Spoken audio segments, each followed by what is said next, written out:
Cutting straight across to Arvind Kejriwal addressing a press briefing. Listen in.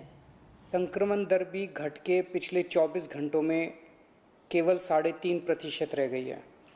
लेकिन इसका मतलब ये नहीं है कि कोरोना का खतरा टल गया, वो अभी भी है। हमें कोरोना से बचने के सभी उपाय करने हैं। अब दूसरी बात, चिंता की बात। आज से दिल्ली में युवाओं का वैक्सीनेशन बंद हो गया है।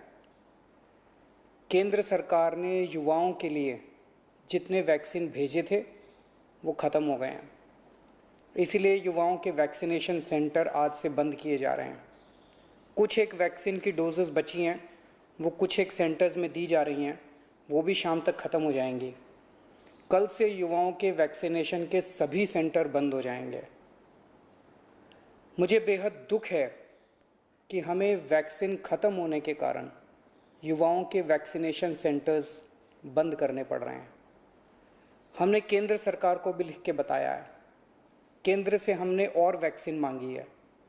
जैसे ही हमें और वैक्सीन मिलेगी, हम फिर से ये सेंटर शुरू कर देंगे।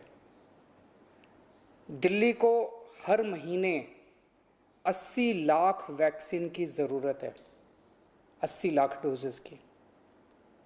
इसके मुकाबले मई में हमें केवल 16 लाख वैक्सीन मिली और जून के महीने के लिए केंद्र ने दिल्ली का कोटा और भी कम कर दिया है। केंद्र सरकार से हमें जो चिट्ठी आई है कि जून में हमें केवल 8 लाख वैक्सीन दी जाएगी।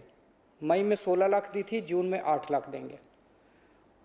अभी तक हम दिल्ली में टोटल 50 लाख वैक्सीन लगा चुके हैं और दिल्ली के सभी एडल्ट्स को वैक्सीन लगाने के लिए हमें 2.5 करोड़ और वैक्सीन चाहिए। अगर इसी रफ्तार से दिल्ली के एडल्ट्स, अगर इसी रफ्तार से हम चले, 8 लाख वैक्सीन हर महीने मिली तो दिल्ली के एडल्ट्स को ही वैक्सीन लगाने में 30 महीने लग जाएंगे, 30 महीने से भी ज़्यादा। तब तक तो न जाने कितनी और कोरोना की लहरें आएंगी, न जाने कितने और लोगों की मौत हो जाएगी। तीसरी लहर से दिल्ली और देश को बचाने का एक ही तरीका है, कम से कम समय में अधिक से अधिक लोगों को वैक्सीन की सुरक्षा दी जाए। बेड, आईसीयू, ऑक्सीजन, दवाई, इन सब की तैयारी तो हम लोग कर रहे हैं, लेकिन कोरोना के घातक असर से बचाने में वैक्सीन ही सबसे ज़्यादा असरदार हथियार है। वैक्सीन की कमी केवल सरकार की चिंता नहीं है, आम आदमी भी वैक्सीन के इस संकट से बहुत डरा हुआ है। कल एक अम्मा का फ़ोन आया, बोली मुझे और मेरे बेटे को वैक्सीन लगवानी है।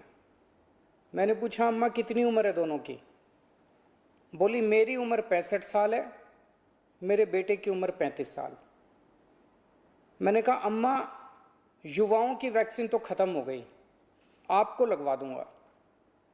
थोड़ा सोच के बोली अच्छा मेरे वाली वैक्सीन मेरे बेटे को लगवा दे, वो नौकरी के लिए घर से बाहर जाता है, मैं तो बूढ़ी हो गई, उसे तो आगे परिवार भी संभालना है, इसलिए उसका सुरक्षित रहना जरूरी है। ये सुन के दिल में बहुत पीड़ा हुई। आज वैक्सीन की कमी की वजह से देश में बेहद मुश्किल हालात पैदा हो गए हैं। अगर देश में किसी पिता, किसी बेटे, किसी भाई, किसी माँ, किसी बहन के सामने ये धर्म संकट है कि वो खुद वैक्सीन ले या अपने परिवार के युवाओं के लिए छोड़ दे, तो इससे ज़्यादा दुखद बात और क्या हो सकती है। कोरोना से लोगों की जान बचाने के लिए हमें देश में वैक्सीन की उपलब्धता तुरंत बढ़ानी पड़ेगी। इसके लिए केंद्र सरकार को मेरे 4 सुझाव हैं। पहला, भारतीय बायोटेक कंपनी जो कोवैक्सीन बनाती है, वो अपनी वैक्सीन का फॉर्मूला दूसरी कंपनियों को देने को तैयार हो गई है।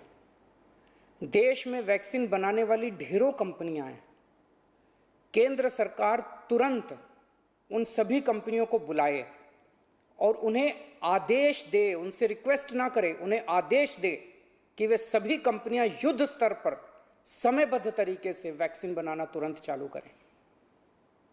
मैं पूरी विनम्रता से कहना चाहता हूं कि इन सभी कंपनियों को अगले 24 घंटे में बुलाकर ये आदेश दिए जाएं। मेरी बात को अन्यथा ना लिया जाए।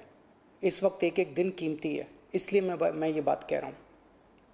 दूसरा सुझाव, सभी विदेशी वैक्सीन, जितनी विदेशी वैक्सीन है उनको भारत में इस्तेमाल करने की तुरंत इजाज़त दी जाए। ये भी 24 घंटे में होना चाहिए, इसमें भी बिल्कुल देरी ना की जाए।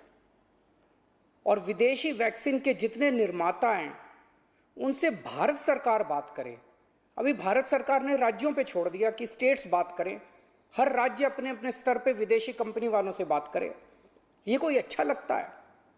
भारत के 36 राज्य और यूनियन टेरिटरी हर कंपनी के सामने जाके आपस में लड़ रहे हैं। महाराष्ट्र हरियाणा से लड़ रहा है, हरियाणा दिल्ली से लड़ रहा है, आपस में लड़ रहे हैं सारे इन कंपनियों के सामने। इससे विदेशों में भारत की क्या छवि बन रही है? भारत सरकार उनसे खरीदेगी तो ये कंपनियां भारत सरकार को बहुत ज्यादा गंभीरता से लेंगी और फिर भारत सरकार तो सीधे इन कंपनियों के देशों की सरकारों से बात कर सकती है ना। और भारत सरकार जब इन कंपनियों से बात करेगी तो भारत सरकार तो कई 100 करोड़ की वैक्सीन खरीदने की बात करेगी, तो जाहिर है ये कंपनियां भारत सरकार से कहीं ज्यादा अच्छे से बात करेंगी। तो भारत सरकार को इनसे वैक्सीन खरीद के राज्यों में बांट देनी चाहिए। तीसरा सुझाव, कुछ देश ऐसे हैं, पढ़ने में आ रहा है मीडिया में, कि जिन्होंने जरूरत से ज्यादा वैक्सीन जमा कर रखी है। उनकी जनसंख्या जितनी है उसके हिसाब से उनको जितनी वैक्सीन चाहिए उससे कहीं ज्यादा वैक्सीन वो स्टोर करके बैठे हैं। उनसे भारत सरकार को वैक्सीन लेने के लिए गुजारिश करनी चाहिए, प्रार्थना करनी चाहिए।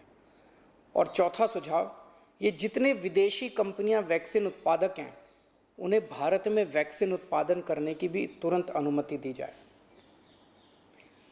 अंत में मेरा केंद्र सरकार से यही अनुरोध है कि दिल्ली को तुरंत वैक्सीन उपलब्ध करवाई जाए ताकि हम फिर से वैक्सीन लगाना चालू करें, अपने वैक्सीनेशन सेंटर खोलें और दिल्ली का वैक्सीन का कोटा भी बढ़ाया जाए। कोरोना की इस लहर में सबसे ज़्यादा युवा जिंदगियों का नुकसान हुआ है, युवाओं की मौत हुई है और दिल्ली में इस वक्त युवाओं के कोटे की वैक्सीन ख़त्म हो गई है। नमस्कार।